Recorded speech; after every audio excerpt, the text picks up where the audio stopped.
इसको क्या हुआ, कति स्वस्थ होगी, शादी होगी, और फिर नाम छोड़ दिया, आना बंद कर गए। 10 साल हो गए उन बातों को। तो कहने का भाव ये है कि ये परमात्मा आपको आते भी सुख दे सकता है, लेकिन आप केवल झाड़ा लवाण की आदत पड़ रही है आपने, एक बार ठीक हो जाओ फिर कोई जरूरत नहीं आने की।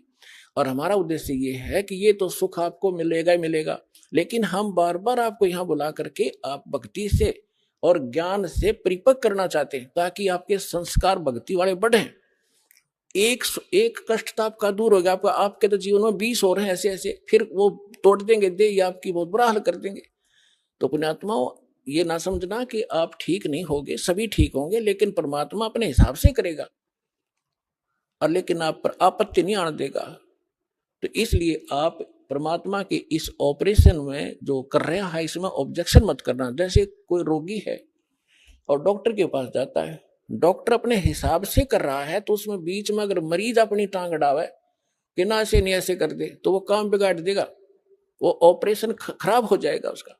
तो परमात्मा आपको सुख देगा, आपके सिर पर हाथ रखेगा, आपके बच्चों की सुरक्षा करेगा और आपको मोक्ष देगा। आप विश्वास के साथ लगे रहना। बोलो सतगुरुदेव।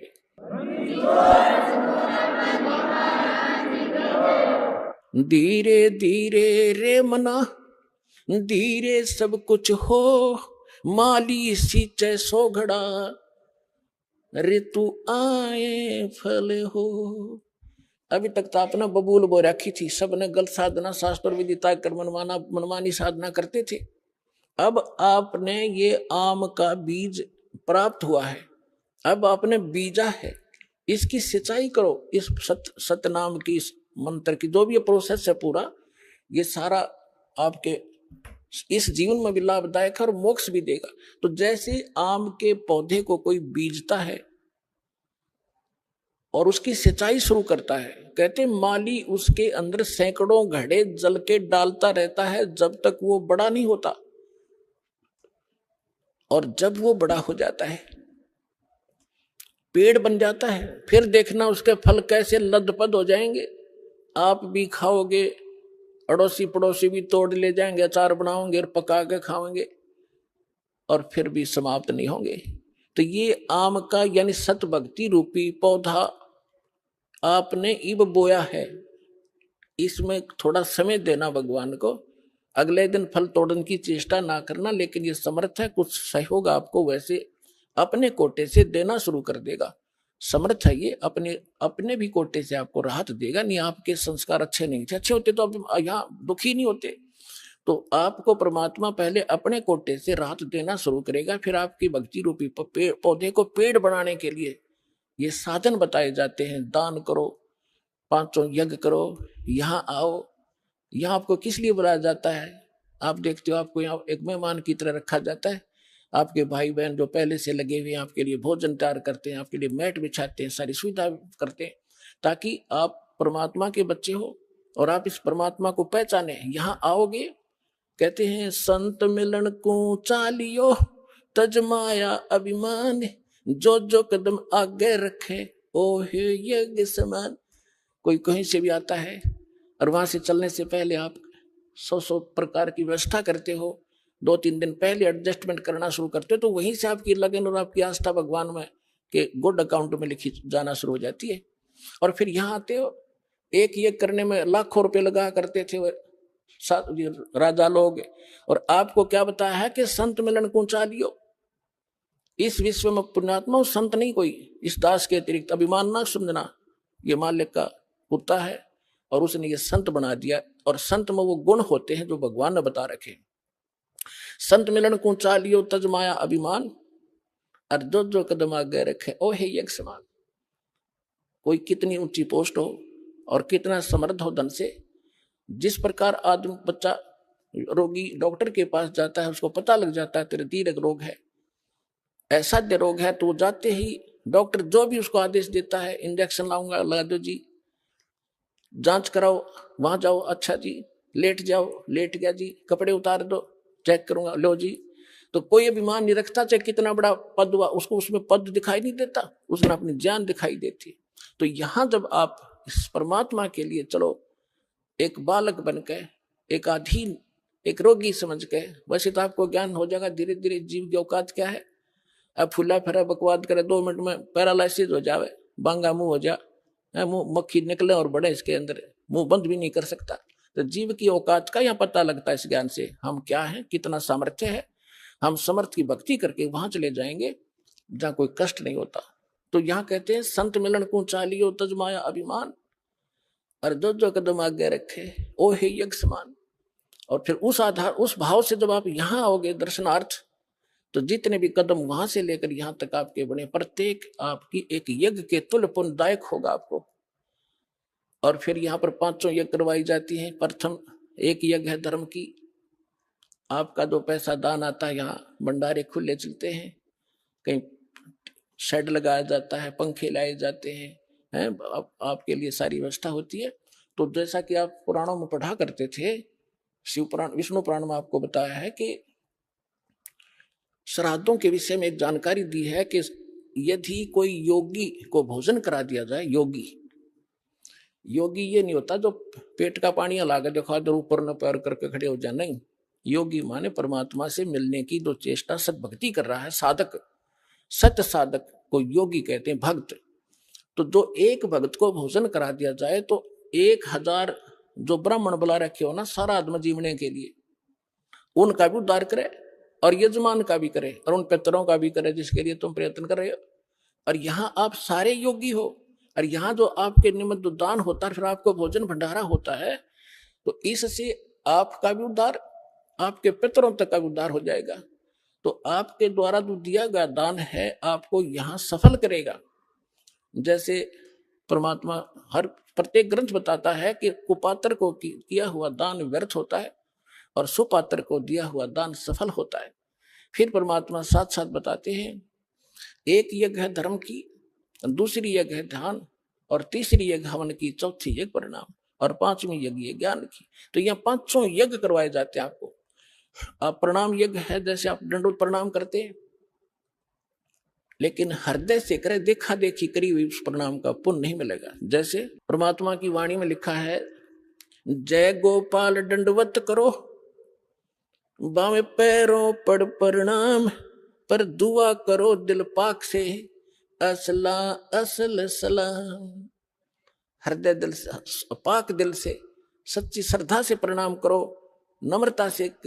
नम्र देखो, प्रणाम का उद्देश्य क्या है, आपको विनम्र बनाने के लिए कि इंसान में अभिमान ना रहे। और जब तक अभिमान रहेगा भगवान प्रसन्न नहीं हो सकता।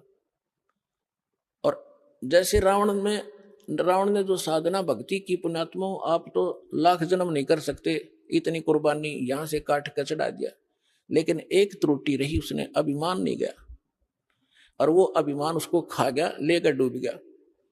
कुल का नाश कराया, अपना नाश कराया, भक्ति नाश करा लिया। तो सबसे पहले अपने भगत के अंदर आधीनी होनी चाहिए। एक प्रमाण बताया है परमात्मा ने, एक उदाहरण दिया है।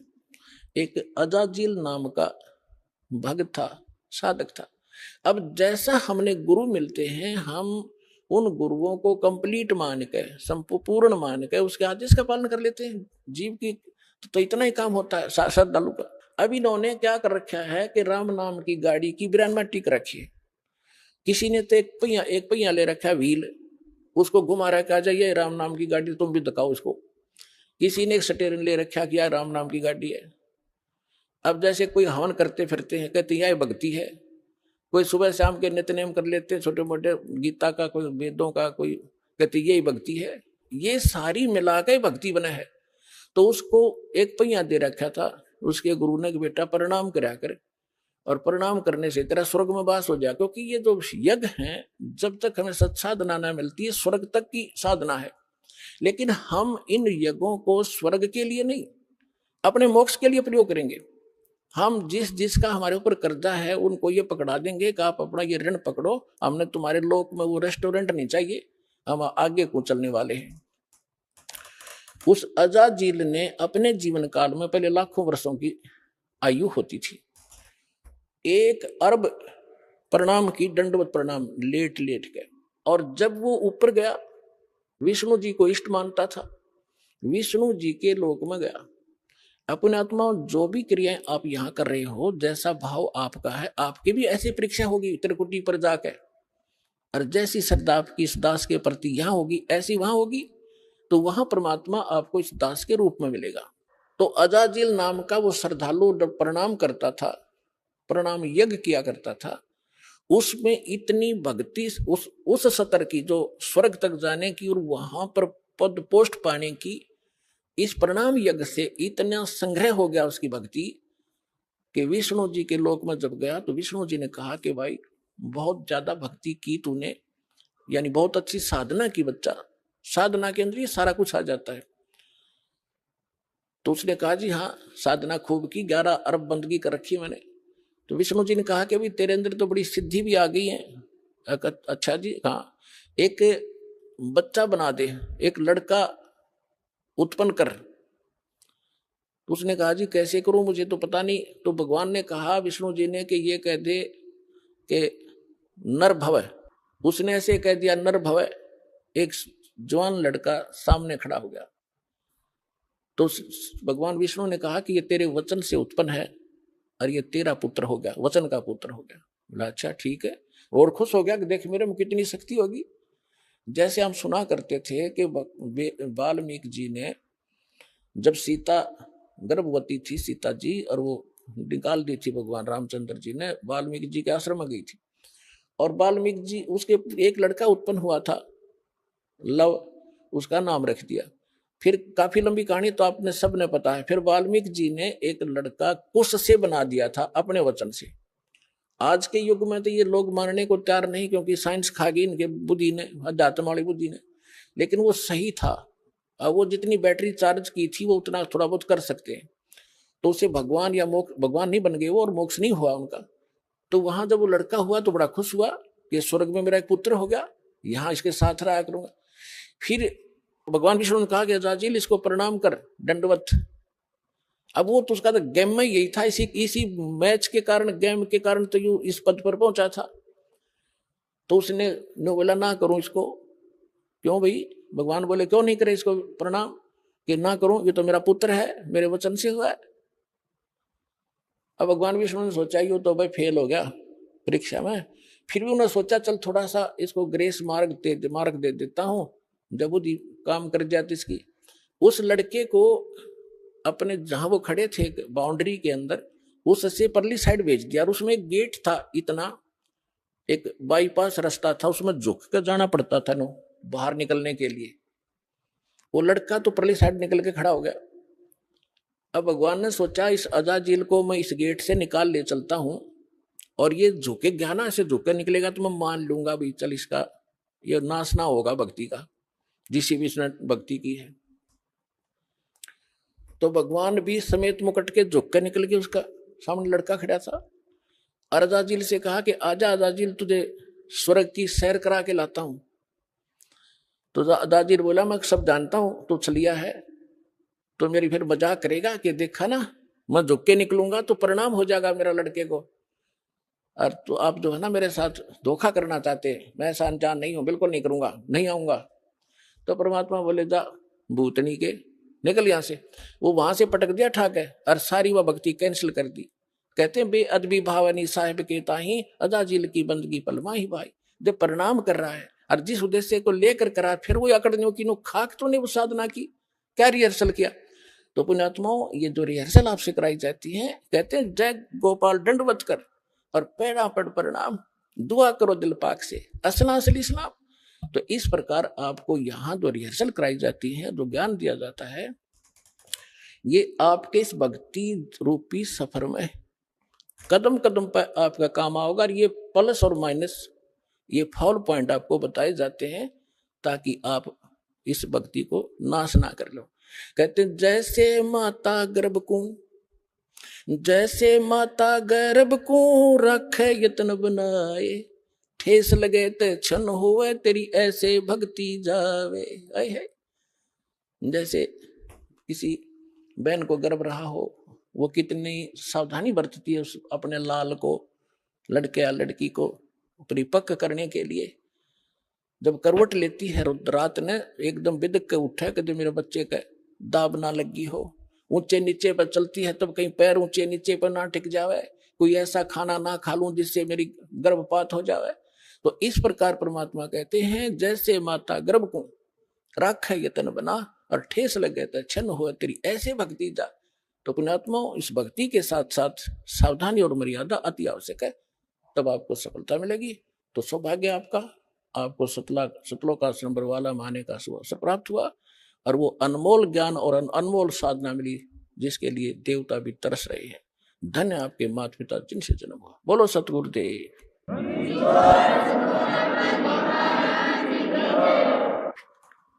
परम पिता परमात्मा पूर्ण ब्रह्म सर्व सृष्टि रचनहार कबीर देव कबीर परमेश्वर जी की असीम रजा से आप सभी पुण्यात्माएं सत्संग सुनने के लिए उपस्थित हुए।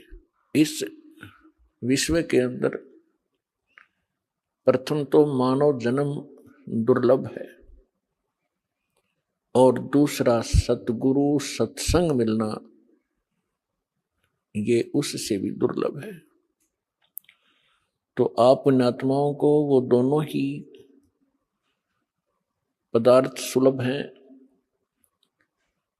मानव शरीर प्राप्त है, सतगुरु और सत्संग प्राप्त है।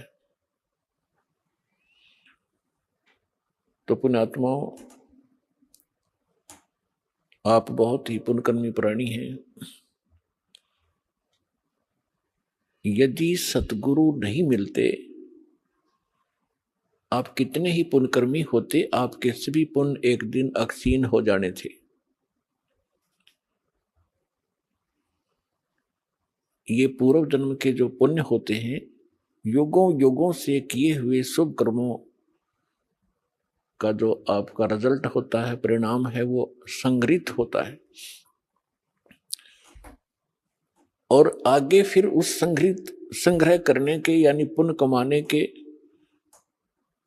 कोई हमें साधन नहीं मिलते हैं।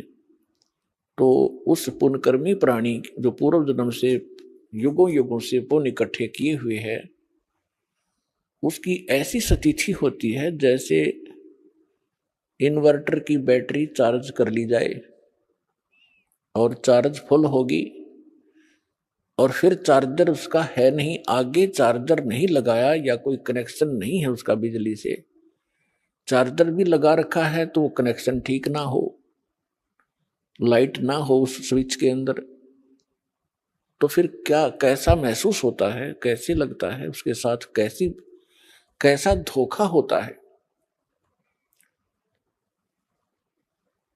बैटरी पूर्व जन्म की चार्ज पहले की चार्ज है, इन्वर्टर चल रहा है, पंखे भी चल रहे हैं, बल्ब भी जग रहे हैं और आगे इन्वर्टर भी लगा हुआ है, आगे चार्जर भी लगा दिखाई दे रहा है, स्विच में लगा रखा है, स्विच में लाइट है नहीं, पावर नहीं है उसके अंदर। तो उसको कब पता चलेगा?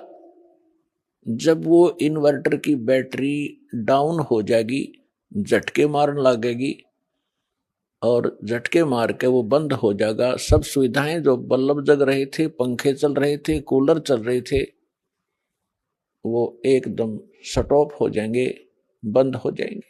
तो पुण्यात्माओं जो पूर्व जन्म के पुण्यकर्मी आत्माएं हैं, आज कोई डॉक्टर बना है, कोई इंजीनियर बना है, कोई IAS IPS पोस्ट पर विद्यमान है, कोई MLA MP मंत्री मुख्यमंत्री बना है, या कोई अच्छा सेठ साहूकार बना है, या कोई अन्य उसके पास सुविधा उपलब्ध है। और वो पुण्यकर्मी प्राणी जहां भी जिस क्षेत्र में प्रवेश करता है, उसके पुण्यों के आधार से वो उधर ही सफल होना प्रारंभ हो जाता है, क्योंकि उसने पूर्व जन्म की बैटरी वह चार्ज है उसकी। और आगे यदि वो सत्य भक्ति नहीं कर रहा है तो उसका वो पुण्य कर्मों को संग्रह करने का चार्जर नहीं लगा हुआ है, और गलती से वो कोई साधना कर रहा है या कोई संत गुरु बना रखा है, उसके बताए अनुसार जो साधना कर रहा है तो वो चार्जर ठीक नहीं, उसमें लाइट है नहीं। परिणाम के तौर पर उदाहरणार्थ आपको बताते हैं कि गीता अध्याय नंबर 16 के श्लोक नंबर 23 और 24 में यह स्पष्ट किया है कि अर्जुन शास्त्र विधि को त्याग कर जो मनमाना आचरण करते हैं, यानी मनमानी पूजाएं करते हैं, उनको न सुख होता है, न उनको कोई सिद्धि प्राप्त होती है और न ही उनकी परम गति होती है, अर्थात यूजलेस। तो उनके साथ वो सतिथि बनी हुई होती है जो कोई नकली इन झूठे गुरुओं से भी संबंधित है। उसको लग रहा है कि मैंने चार्जर लगा रखा है, लेकिन वो चार्जर ठीक ठिकाने नहीं लगा हुआ है, वो गलत स्थान पर लगा हुआ है। अब जब तक उसके पुण्य चलेंगे और उसको सभी सुविधाएं उपलब्ध रहेंगी और ये सोच रहा होगा वो व्यक्ति जो धार्मिक प्रवृत्ति का है कि मैं जो पूजाएं कर रहा हूं, जो साधना कर रहा हूं, या तो कोई गुरु बनाकर किसी संत पंथ में जाकर या वैसे अपना कोई देवी देवता मनाकर जो भी वो आध्यात्मिक क्रियाएं करता है, वो ये सोच रहा होता है कि मुझे इन्हीं क्रियाओं से ये लाभ मिल रहा है।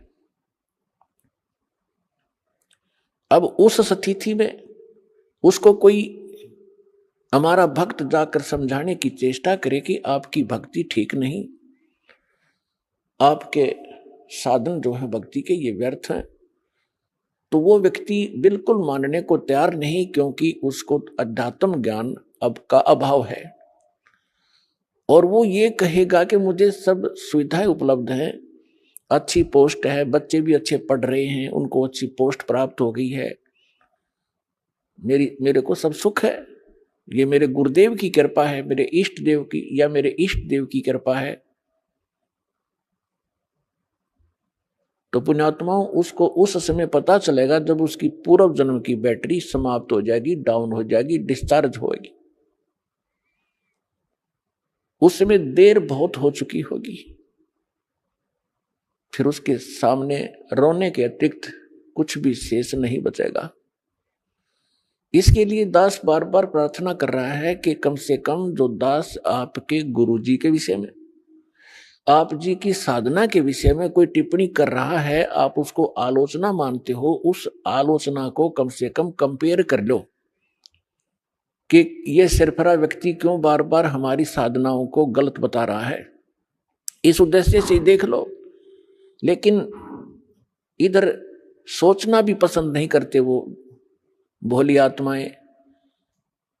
और अब दास देख रहा है, जिनको आज से 10 वर्ष पहले हमने कहा था कि तुम्हारी साधनाएं गलत हैं, उन्होंने बात करना भी पसंद नहीं किया था, आज वही रोते हुए आ रहे हैं कि काश हम उस समय आपकी बात को स्वीकार कर लेते, इतना विनाश ना होता। परमात्मा ये कहते हैं, कोई बात नहीं, पीछे गई सो जान दे, ले रहती को राख, नहीं तो ये रही रही भी जावेगी उस गई गई के साथ। तो परमात्मा ने ये ऐसा ज्ञान दिया है और आपको बुद्धि दी है, मानव समाज को एक विशेष विलक्षण बनाया है आपको, कि आप इस अध्यात्म मार्ग को और सदग्रंथों को आसानी से समझ सकते हैं। तो पुण्यात्माओं, जब तक इस प्राणी के पुण्य चलते हैं तब तक तो इसको सब सुविधाएं होती हैं और ये सोचता है कि मैं जो साधनाएं कर रहा हूं इन्हीं से मैं सब सुख उपलब्ध कर रहा हूं। लेकिन अब इस तत्व ज्ञान के पैमाने से, इसकी रोशनी में आप देखोगे, फिर आपको पता चलेगा कि जिन गुरुओं को आप गुरु मानते थे और सतगुरु मानते थे, वो बिल्कुल नालायक आदमी थे, उनको कख भी पता नहीं। एक टीचर अपने सिलेबस से परिचित नहीं है, उसको टीचर कहा जा रहा है, क्योंकि विद्यार्थी को अगर ये इतना ज्ञान हो कि वो टीचर को ही पहचान ले, तो वो तो विद्यार्थी रहा ही नहीं। तो टीचर के कोई त्रुटि को टीचर ही बता सकता है। ये दास भी स्पिरिचुअल टीचर है, और जिन गुरुओं से आप संबंधित हैं वो भी, उनको भी आप स्पिरिचुअल टीचर ही बताते हो, आध्यात्मिक गुरु कहते हो। और दास कहता है कि ये सब झूठे और नकली ज्ञान को प्रचार कर रहे हैं, इनको कोई ज्ञान नहीं अध्यात्म मार्ग का। दास ने कोई शौक नहीं, कोई लालच और लोभ नहीं, या किसी स्वार्थवशी मैं उनको, उनके ज्ञान को और उनकी साधना को गलत बता रहा हूं। एक परमार्थी कर्म कर रहा हूं। जैसे किसी टीचर ने 2 दूना 6 पढ़ा रखा है बच्चों को और सभी ने वही घोट रखा है। अब दूसरा टीचर आता है, वो उनसे पूछता है कि 2 दूना क्या होता है, 2 जमा 2 कितना होता है, या 2 गुना 2 कितना होता है। और वो सभी एक सुर में बोलते हैं 2 गुना 2 6। तो उस टीचर का क्या कर्तव्य बनता है कि नहीं बच्चों, 2 गुना 2 4 होता है, 6 नहीं होता। और वो बच्चे भी विरोध करें कि हमारे टीचर की बेइज्जती करते हो, आप उसको आलोचना करते हो, तो इसका समाधान कैसे हो। तो पुण्यात्माओं, आज दास के साथ वही बना हुआ है। दास कहता है कि आपके टीचर ठीक नहीं, उनको सिलेबस का ज्ञान नहीं, वो आपके जीवन का नाश कर रहे। और उन गुरुओं से भी दास बार बार प्रार्थना कर रहा है कि कम से कम जो दास आपके विषय में बोल रहा है उसका कम से कम आप उसका कुछ प्रतिक्रिया तो करो कि मैं क्यों गलत बता रहा हूं, या मैं गलत बता रहा हूं तो आप बताओ कि आप ये गलत बोल रहा है, ऐसा नहीं है। तो इससे बुद्धिमान समाज ने खुद सोचना और समझना पड़ेगा। उनका मौन ही उनकी हार बताती है, उनका अज्ञान सिद्ध करती है। तो बुद्धिमान समाज को समझ लेना चाहिए और इस यथार्थ ज्ञान को शीघ्र ग्रहण करना चाहिए। परमात्मा कहते हैं कि मानुष जन्म दुर्लभ है, ये मिले न बारंबार, तरवर से पत्ता टूट गिरे वो बोर न लगता डर। मानुष जन्म की कितनी कीमत बताई है, एक श्वास की कितनी कीमत है। कहता हूं कहीं जात हूं, कहूं बजा के ढोल, श्वास जो खाली जात है ये 3 लोक का मोल। तो पुण्यात्माओं, परमात्मा ने आके बताया हमारे को कि पीछे लग गया जाऊं था मैं लोक वेद के साथ, रस्ते में सतगुरु मिले है दीपक दे दिया हाथ। जैसे पहले ये दास शिक्षा ग्रहण करता था, ठीक है, शिक्षा ग्रहण पूरी हुई, जूनियर इंजीनियर का डिप्लोमा किया, सफल हुआ, सर्विस प्राप्त होगी, फिर विवाह हुआ, संतान पुत्र पुत्री हुई। और दास पुजारी किसका था? बजरंगबली का। और भगवान कृष्ण, भगवान शंकर, भगवान विष्णु एज ए इष्ट थे। तो ये दास ये सोचा करता था कि मेरे इन भगवानों ने मुझे ये सब सुख दिए हैं। अब परमात्मा के तत्व ज्ञान रूपी इस रोशनी से, टॉर्च से, इस प्रकाश से दिखाई दिया कि ये जिन भगवानों को मैं ये सोच रहा था कि इन्होंने ये सुख दिए, ये इनके सतर का काम नहीं था, ये हमारे पूर्व जन्म की बैटरी ही चल रही थी, वो संस्कार फल रहे थे। हम लोक वेद के आधार से साधनाएं कर रहे थे, दंत कथा, लोक वेद माने दंत कथा, सुनी सुनाई हियर से स्टोरीज पर हम आधारित थे। वो शास्त्र अनुकूल ज्ञान भी नहीं था और न ही वो साधना थी। इसके विषय में परमात्मा अपने ऊपर ही हमें उदाहरण देकर सुनाते हैं। पीछे लग गया जाऊं था मैं लोक वेद के साथ, रस्ते में सतगुरु मिले दीपक दे दिया हाथ। अब इस दास को सतगुरु मिले, उस समय ये टॉर्च मिली, भटक रहे थे गड्ढों में, अंधेरे में, जिसने जैसा कोई बता दिया इधर चले जाओ, उधर चल पड़े। आगे किसी ने कहा इधर जाओ, ये ठीक नहीं है, उधर चल पड़े। अब हमारे पास मैप भी है और टॉर्च भी है।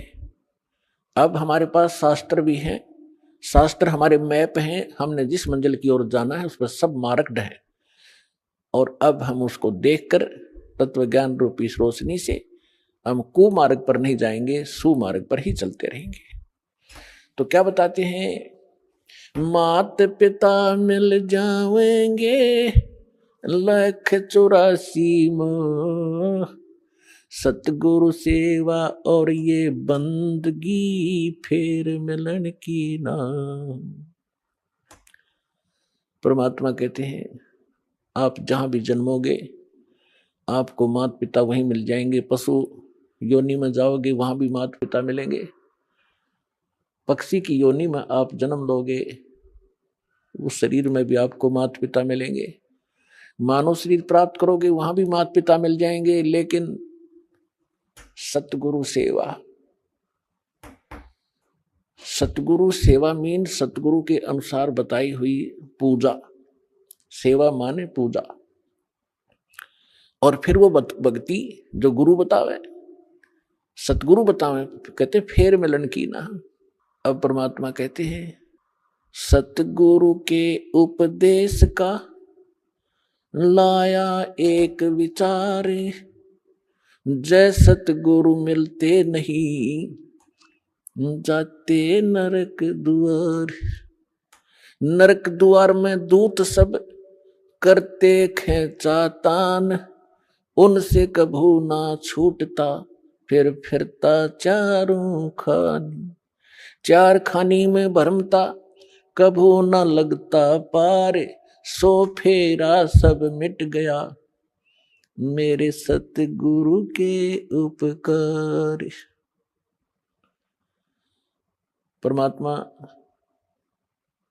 ये हमारे जो कबीर साहिब हैं ये हमारे पिता हैं। ये वो परमात्मा है जिसमें सर्वगुण संपन्न है। तुमेव माता च पिता तुमेव, तुमेव बंधु च सखा तुमेव, तुमेव विद्या च द्रविण तुमेव, तुमेव सर्व मम देव देव। हे सब देवों के देव, सब भगवानों के भगवान, हे परमेश्वर आप ही माता है वाला गुण रखते हो, आप ही पिता वाला गुण रखते हैं। सच्चे भाई भी आप हैं, सच्चे साथी भी आप हैं, और हमारा धन भी आप ही हैं। कबीर और सब जग निर्धना, धनवंता ना कोई, धनवंता सो जानियो जिस पर राम नाम धन होए। तो यहाँ क्या बताते हैं परमात्मा, ये परमात्मा है। जैसे आदरणीय रामानंद स्वामी रामानंद जी को परमात्मा मिले, 104 वर्ष के वृद्ध थे और बड़े विद्वान प्रसिद्ध थे, चारों वेदों को कंठस्थ याद कर रखा था, गीता के सब श्लोक उनको जुबानी याद थे, पुराणों के वो मर्मज माने जाते थे, उपनिषदों के भी वो बड़े विद्वान कहलाते थे। 104 वर्ष की आयु हो चुकी थी जब परमात्मा लीला में आयु में 5 वर्ष के थे। उस 5 वर्ष के बालक ने 104 वर्ष के उस वृद्ध की ज्ञान के अंदर घिघी बांध दी। परमात्मा ने एक प्रश्न किया था स्वामी रामानंद जी से कि कौन ब्रह्मा का पिता है और कौन विष्णु की मां, शंकर का दादा कौन है, पंडित जी दे बता। अब रामानंद जी कहने लगे कि क्या बात कर रहे हो, इनके कोई माता पिता नहीं, ये तो शंभू हैं। परमात्मा ने कहा कि मोती मुक्ता दर्शत नाही, ये जग है सब अंदरे, दिखत के तो नैन चश्म, इनका फिरा मोतिया बंदरे। ये विद्वान कौन है और कख पता नहीं न सदग्रंथों का। जैसे किसी को मोतिया बिंद का रोग आंखों में हो जाता है, उसकी आंखें स्वस्थ दिखाई देती है लेकिन उसको दिखता कुछ नहीं, वो दूसरे को स्वस्थ दिखाई देती है, उसको स्वयं को कुछ नहीं दिखाई दे रहा। इसलिए परमात्मा बताते हैं कि मोती मुक्ता दर्शत नाही, मोक्ष मार्ग रूपी जो मोती है, जो वास्तविक साधना है, इनको ज्ञान है, वो ज्ञान का पता नहीं। और ये दिक्कत के तो नैन चश्मिन का फिरा मोतिया बंदरे। तो परमात्मा ने कहा कि आप शिव पुराण को पढ़कर देखिए स्वामी जी, रुद्र संहिता, उसमें परमात्मा ने बताया कि ऐसे ऐसे जिसको आप महाशिव कहते हो ये काल है, सारी कहानी सुनाई, उसको कंठस्थ याद थे। स्वामी जी को तुरंत समझ गए। बुद्धिमान व्यक्ति को समझाना इस अध्यात्म ज्ञान से, जो दास ज्ञान दे रहा है परमात्मा का दिया हुआ, बुद्धिमान समाज जो थोड़ा सा भी आध्यात्मिक रुचि रखता है और सदग्रंथों का थोड़ा बहुत अध्ययन करता रहा है, उसको समझाना बहुत आसान है। जिन सदग्रंथों को डेली पढ़ा करता था उसको पता नहीं था ये हमें बताना क्या चाहते हैं, तो उसी समय रामानंद जी परमात्मा बताते गए, उनको याद थे, कंठस्थ याद थे, सिर लाते गए, हाँ बिल्कुल ठीक, ऐसा ही है, ऐसा ही है। तो उसके बाद रामानंद जी ने अपनी फिर एक तिगड़मबाजी अड़ाई कि बच्चा मैं समाधिस्थ होता हूं तो मेरी समाधि बहुत दूर पहुंच जाती है, मेडिटेशन। परमात्मा ने कहा कि लगाइए आपकी समाधि, देखते हैं कहां तक जाती है। स्वामी रामानंद जी ने, उनका रोज का अभ्यास था, 1 सेकंड में समाधिस्थ हुए। कहते हैं योग युक्त प्राणायाम कर जीता सकल शरीर, त्रिवेणी के घाट पर वो अटक रहे बलबीरे। त्रिवेणी के वहां जाकर 3 रास्ते हो जाते हैं आगे चल के। अब जंगल के अंदर तो एक ही रास्ता विचलित, 2 ही रास्ते विचलित कर देते हैं। अननोन व्यक्ति को जो कभी पहले उधर ना गया हो, वहां जाके विचलित हो गए, खड़े हो गए। तो परमात्मा वहां दिखाई दिए कबीर साहब उसी उम्र में, एज में 5 वर्ष की आयु, और उनसे पूछा कि स्वामी जी अब कहां जाओगे। ये उन्होंने बताया कि तीनों रास्ते बंद हैं और ये रास्ते आपके लिए उस समय खुलेगा जिस लोक की, जिस इष्ट की आपने साधना कर रखी है, उस समय आपका वो ये रास्ता खुलेगा, लेफ्ट वाला। और ये एक सुरंग है, सीधा रास्ता है, गैलरी है। सबसे पहले उस गैलरी में सेक्रेटरीएट समझो ये, और वहां सबसे पहले धर्मराज का दरबार आएगा, वहां आपका अकाउंट लिया जाएगा और जिस भी इष्ट की आपने पूजा की है उसी लोग को आपको भेज दिया जाएगा।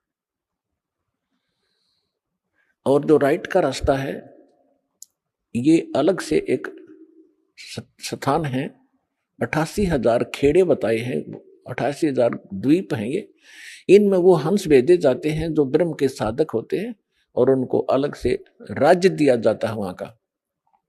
और जो सामने वाला रास्ता ये ब्रह्मरंध्र है, ये सामने वाला रास्ता ये ब्रह्मरंध्र है, ये तुम्हारे किसी मंत्र से नहीं खुल सकता,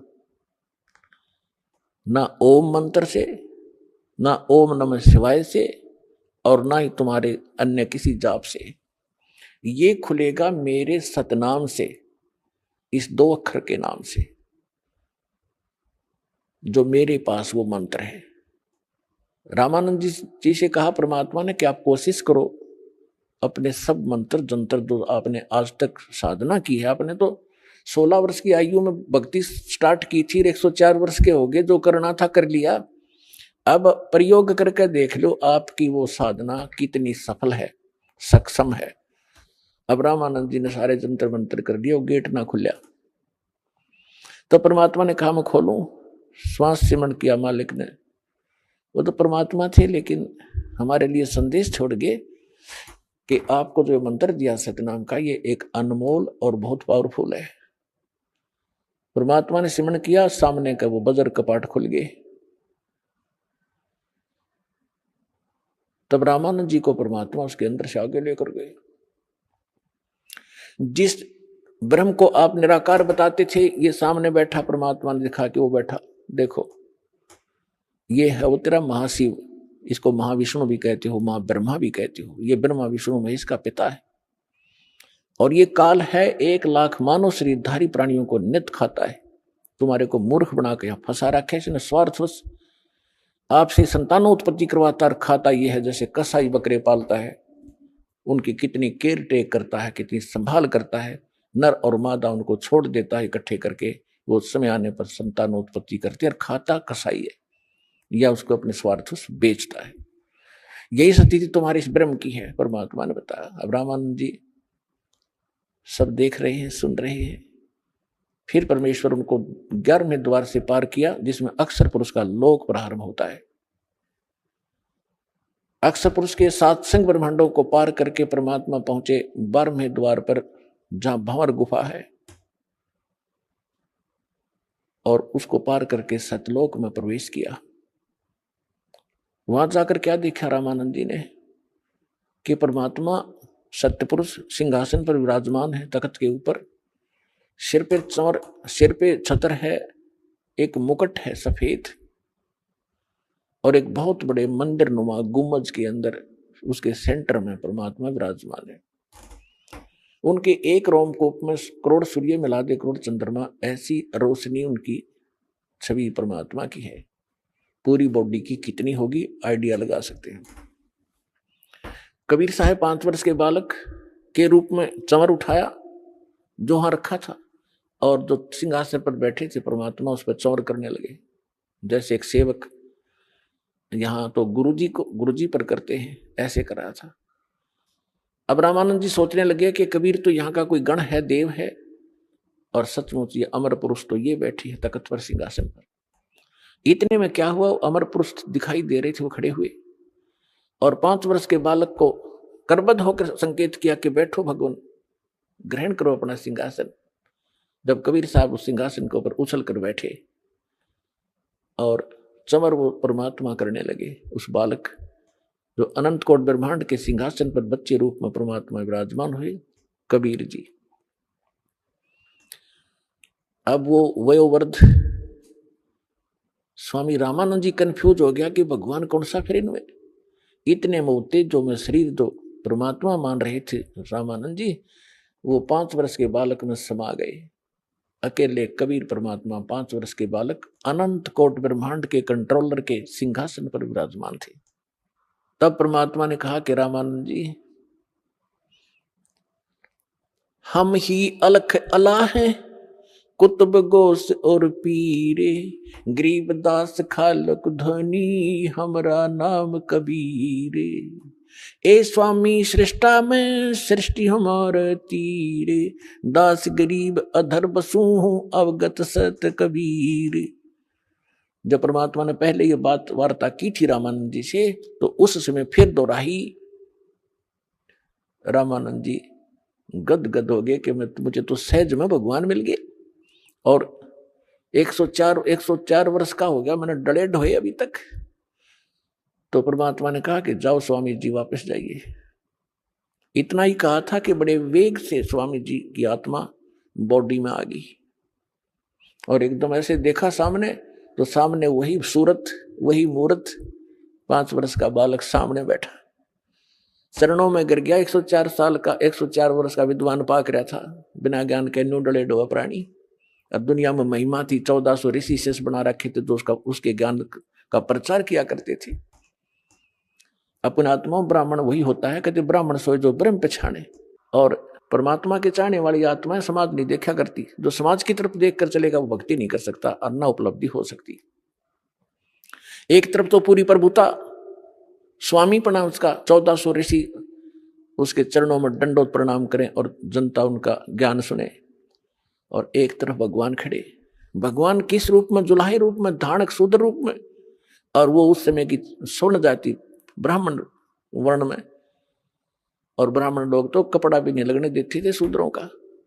तो इसको विद्वान कहते हैं वक्त पड़े सौदा करे और कोठे डारे ज्ञान, भाड़ में जाए से नकली ज्ञान ने। और ऐसी महिमा को भगवान जिसके लिए भटक रहे हैं वो सामने खड़ा, तो ना उसने समाज देखा, ना अपनी महिमा देखी, और चरणों में गिर गए 104 वर्ष के बालक। और फिर क्या कहा? तुम साहेब तुम संत हो, तुम सतगुरु तुम हंस, गरीब दास तेरे रूप बिना और न दूजा अंश। दोहू ठोड़ है एक तू भया एक से दो, गरीब दास हम कारणे तुम आए हो मगजो। बोलत रामानंद जी सुनो कबीर करतार, गरीब दास सब रूप के तुम ही सृजनहार। अब गरीबदास जी का नाम इसमें इस प्रकार आता है जैसे तुलसीदास जी ने रामायण दोबारा लिखी यथार्थ, तो तुलसीदास जी का ऐसे नाम आता है। ऐसे गरीबदास महाराज ने परमात्मा से परिचित होने के बाद सचखंड सतलोक को आंखों से देखने के उपरांत परमेश्वर की वो महिमा पूरब की और वर्तमान की वो सभी बोली लिखवाई, इसलिए उनका नाम इसके साथ चलता है। तो दास ये कहना चाह रहा था कि परमात्मा एक अच्छे, रामानंद जी कहते तुम साहेब तुम संत हो, तुम सतगुरु तुम हंस, तुम साहेब परमात्मा तो आप हो ही हो, अब तो स्पष्ट हो गया, और तुम सतगुरु भी आप ही हो, सच्चा ज्ञान आपके पास है। सतगुरु अपना तो सतगुरु की जो परिभाषा होती है उससे हम अपरिचित थे।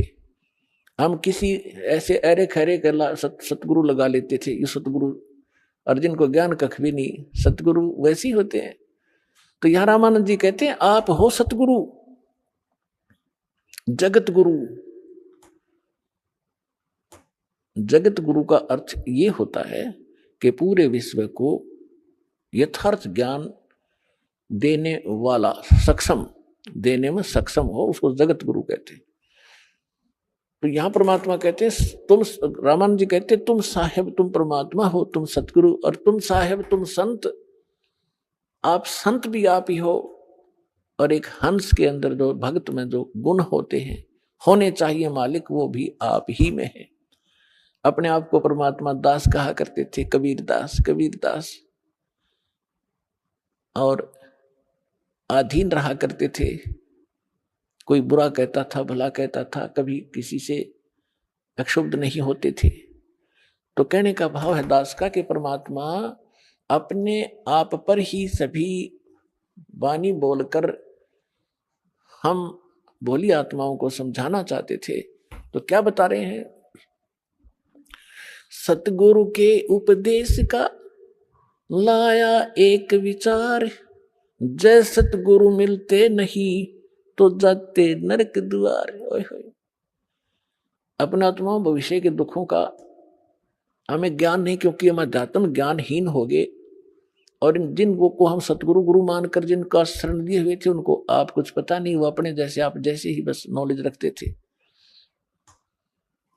तो यहां क्या बता रहे हैं कि भविष्य में कितने कष्ट होते इस प्राणी पर।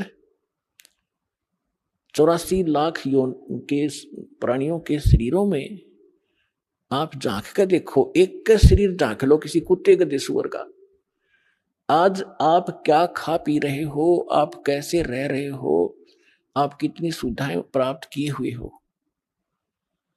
और यदि सत भक्ति नहीं की, सतगुरु मिले नहीं, तो सतगुरु मिले बिना भक्ति नहीं हो सकती। तो फिर आपके ऊपर कितना कहर टूटेगा, आपका जीवन नाश हुआ, आपके पूर्व के पुण्य का नाश हुआ, और आगे आपके साथ के बनेगी। अब परमात्मा ने आके हमें बताया है। अब देखिएगा एक कुत्ता, अब उसकी दिनचर्या देख लो एक दिन की, वही पर्याप्त है। सारी रात गली में बैठा रहता है, सर्दी होती है, वर्षा होती है, ओले गिरते हैं, शीत लहर चल रही होती है, गर्मी चल आती है, और फिर सुबह सारी रात भौंकता है कि उसमें गुण ऐसा है, बेमतलब बकवादकरण की आदत है, हमारी अब भी है, तो मरने के बाद कोई किसी योनि में जाएंगे वहां भी यही स्वभाव रहेगा। सारी रात भौंकेगा, भूख लगती है, सुबह उठते ही कहां चलेगा, किसी का दरवाजा खुला और दाव लगा के सीधा कहां पहुंचेगा, रसोई की तरफ भागेगा जहां उसको महक आ रही होगी। अब उसको रसोई में कौन घुसने देगा अफलातून को, जब तो मनुष्य जीवन खो दिया बकवाद करके, गुटी सूटी ला के, सुनी नहीं किसी संत भगत की। तो फिर वहां से उसको भगाया जाता है, नहीं भागता तो उसका लठ मारेंगे। अब लठ लगते ही वो फिर काफी देर तो चिल्लाएगा गली में खड़ा होके, फिर दूसरे दरवाजे की तरफ चलेगा, शायद यहाँ कुछ बात बन जाए, वहां उसकी किस्मत है, उसका लठ मिले, कोई टूक मिले। यदि वहां भी डंडा लग गया तो सीधा बाहर भागेगा जंगल की ओर, और वहां क्या खाएगा, टट्टी खाएगा जाकर वो।